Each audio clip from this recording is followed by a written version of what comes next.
Mga sweeps na hindi lang nandito sa taas, pero nandito rin sa baba.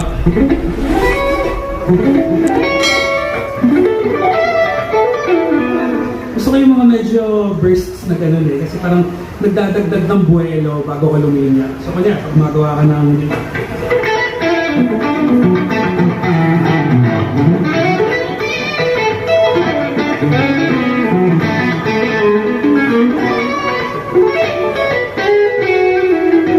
so, nagkakaroon ng likot, pero hindi siya masyadong overpowering.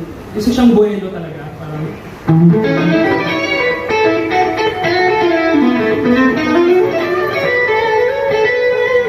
so, kasama yun sa mga favorite patterns ko kay Alex Hutchings na apparently nakuha rin niya kay Frank Gambale, nakuha rin niya kay George Benson, na naging influence ko na rin later on. Pero main influence ko talaga si Alex Hutchings. Next naman siguro is, pag sa mga modern na players naman, malaking influence yan talaga sa akin si Tim Henson. Grabe, yung pinaka-influence sa akin ni Tim Henson, hindi lang yung sa skills niya, yung pinaka-face value talaga siyang skills, diba? Pero yung pinaka-influence sa akin is magsulat ng kanta. Kung paano siya nagsusulat ng kanta. Kasi nandun pa rin yung mga hooks eh.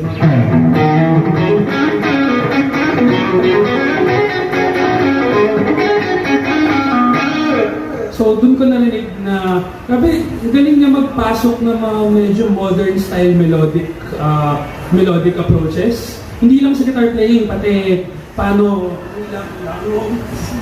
nakakabagar yun eh. Kasi tawag mo lang yun.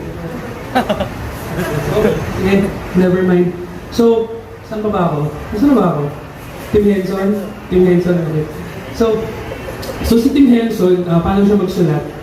Hindi lang siya kumukuha from guitar players eh. Parang meron siyang kinukuhang points from vocalists. So, doon ako medyo nag-start mag-dive deep sa vocal playing. Na-introduce ako sa very vocal-like guitar playing kay Derek Trucks.